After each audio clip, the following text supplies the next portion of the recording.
Hello everybody, Mrs. Kip back again with another read aloud from our fairy tale domain. So far we have read Sleeping Beauty, Rumpelstiltskin, and Rapunzel. Today we are going to read The Frog Prince Part 1. This is a longer story, so it's going to be 2 days. And today we are going to read Part 1. All right, our objectives for today. We will demonstrate familiarity with the fairy tale The Frog Prince. We will identify the fairy tale elements of The Frog Prince. We will identify fairy tales as a type of fiction. We will identify common characteristics of fairy tales such as once upon a time beginnings, royal characters, elements of fantasy, problems and solutions, and happy endings. All right, some of us may have heard the story The Frog Prince before. Some of us haven't. I hadn't heard this before. So, this is pretty exciting. Here we go. Once upon a time, a mighty king lived in a palace in the shadow of a dark, mysterious forest. He had only one child, a beautiful little girl with long flowing hair, and her favorite plaything was a bright golden ball that looked just like the sun in the sky. Day after day, she would run and skip under the shadow of the huge forest trees, tossing and bouncing her ball to amuse herself. She liked to pretend that her ball was indeed the sun and that the whole wide world was hers to play with. One day, however, as she spun the ball in her little hands, it slipped from her fingers, rolled over the leafy ground, and fell, splash, into a deep well. A well is a deep hole that's been dug in order to get water. She ran quickly to the edge of the well and peered in, but her beautiful golden toy had vanished into the darkness. Aw. She began to cry loudly because she was not used to disappointment when she suddenly heard a timid, scratchy voice behind her say, "What's the matter, princess?" Spinning around, she realized that the speaker was the ickiest frog she had ever seen. "I've dropped my ball into the well and it's lost forever," she wailed. To wail means to cry loudly. The frog looked at her and blinked. "I could get it for you if... Oh, Froggy, I'd give you anything you want if you could get my lovely ball back. You could have my crown." "I do not want a crown," the frog said. "Or all my jewels," she offered. What would a frog do with jewels? He wondered. "I do not care," the princess snapped. "Just get my ball." "Well," the frog said, "I do not want jewels, but I do want a friend. It's lonely being an icky frog. If I fetch your ball from the dark, chilly well for you, will you agree to be my friend forever afterward and love me and share everything that you have with me?" "Of course," the princess promised, but in her heart she thought, "Who cares what that frog wants? He'll never leave this well anyway."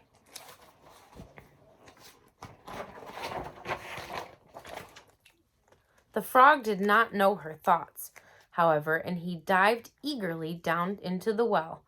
A few seconds later, he emerged from the water holding the precious golden ball between two slimy webbed hands. "It was very cold down there," the frog remarked, but the princess was not listening.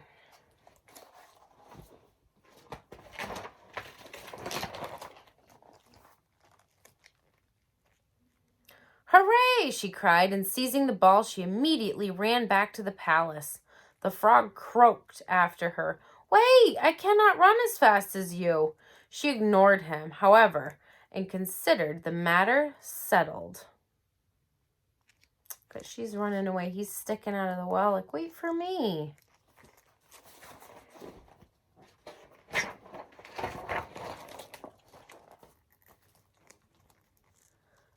That night, however, while the court feasted, a loud knock sounded on the door. The princess loved visitors, so she ran to open the door, but who should stand on the palace stairs but the icky, warty frog? She slammed the door in his face and ran back to her delicious dinner on her golden plate. Behind the heavy wood door, though, she could hear him croaking, "Oh, careful, careful, Princess Fair. Promises are more than air." Fair means to be charming or otherwise pleasing in this matter. "Who is at the door, my daughter?" asked the king. "Nobody, just an old frog," she said, and she told him how the frog had retrieved her ball from the well on the condition that she would be its friend and share everything she had with it forever afterward. She thought her father would be pleased of how she had escaped the frog's demands, but to her surprise, he frowned. "Daughter, we must keep the promises we make. What kind of kingdom will we have if we all treated each other the way you have treated this poor frog? The frog kept his promise to you, and he helped you. Now you must keep your promise to him. Go and let him in." The princess was shocked and wanted to refuse, but she could see from her father's stern looks that she had to obey. Unwillingly, she got up and opened the door. The frog was still sitting patiently on the steps of the palace. When he saw the princess, he smiled happily. A smiling frog is quite a sight to behold, and bounced up and down with a froggy glee. So the frog bounced up and down with joy or happiness. What do you think is going to happen now? That's all we get to hear of part 1 for today. We have to wait till tomorrow to hear part 2.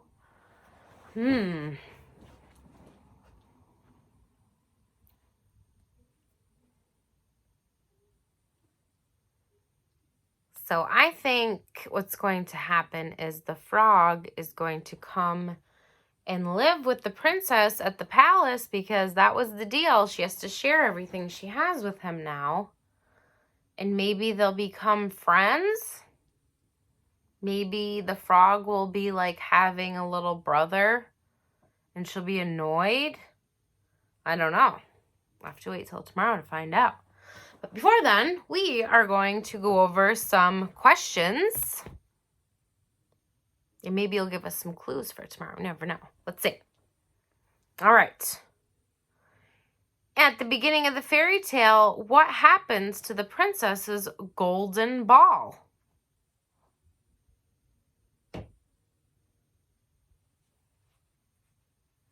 It falls into a deep well. How did the princess feel about this when her ball fell into the deep well? How did she feel?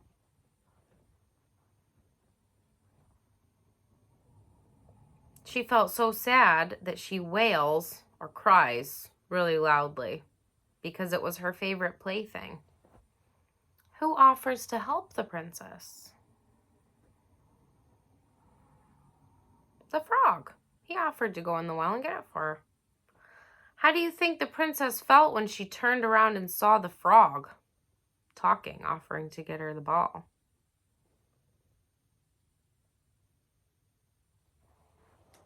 She probably felt surprised and shocked to hear a frog talking to her and offering to jump in the well and get her a ball. What does the princess have to promise in order to get the frog to retrieve the ball from the well? What did she have to promise to the frog? What does he get out of the deal?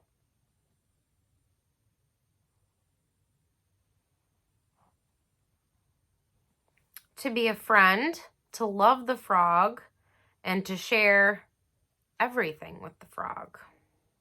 To get her ball back. Do you think the princess intends to keep her promise when she says, yeah, sure, we could be friends, and I'll share everything with you if you get my ball?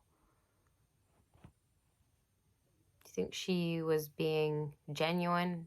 That's how she thought she was going to be once he got her ball. She was going to be the frog's friend and show him love and share everything that she had with the frog? No. She did not intend to keep her promise to the frog. She slammed the door in the icky frog's face. And in the read aloud, it said that she thought her father would be pleased that she escaped the frog's demands. But what did the king say when he hears what happened? And she says, yeah, I lost my ball in the well, and this icky frog said, I'll get your ball for you if you promise to be my friend and love me and share your stuff with me. And she says, yeah, I said I would do that, and then I bounced the minute I got my ball, and I left him in the woods. What did the king say when he heard that that's what happened?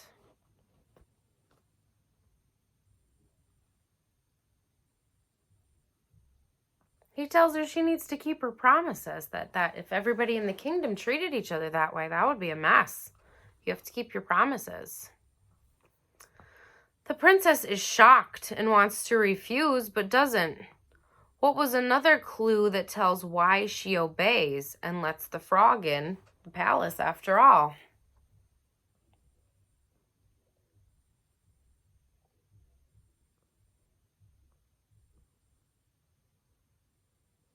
The king's stern looks or serious expression tell the princess she must obey, keep her promise, and let the frog in, no matter how she feels about it, because that was her promise, and you keep your promises.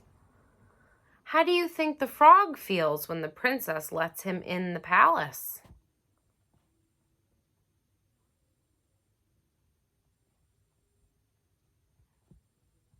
I think he felt happy, filled with glee when she let him in.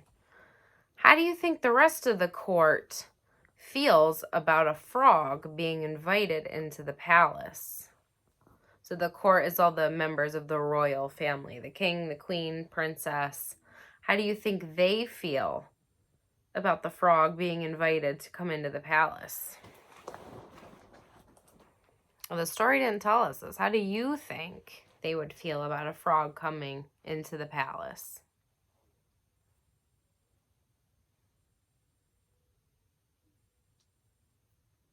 I think it depends. They're probably not used to having a frog coming into the palace, but maybe some members of the royal family like frogs. Maybe they're happy he's coming into the palace. Maybe they're disgusted. The king's happy that she let him in because that was her promise, and he said you have to keep your promise. So, an important vocabulary word from today's lesson was the word retrieved. If you retrieve something, you got it back. I retrieved my shoe from my dog. Have you ever retrieved an object that you had dropped or lost?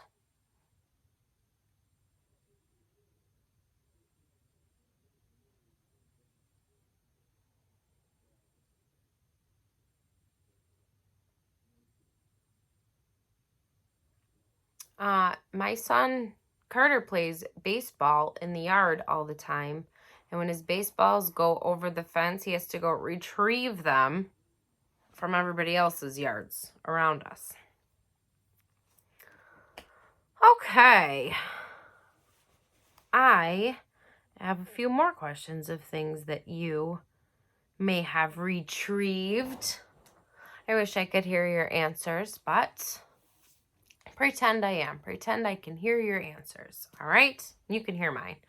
Have you ever retrieved something from under your bed? I have. Socks. I got bins of summer clothes under there. I have to retrieve them when I need them. I get them back from under my bed. Have you ever retrieved something from a friend? I have. I've let my friends borrow clothes, my suitcase, and then I've retrieved it. I've gotten it back from them. Have you ever retrieved something from your backpack? You know, something that you retrieve on Fridays when you hand it in to get all those dojo points. Your homework packet, right? You retrieve those from your backpacks on Fridays. Have you ever retrieved something from a pet?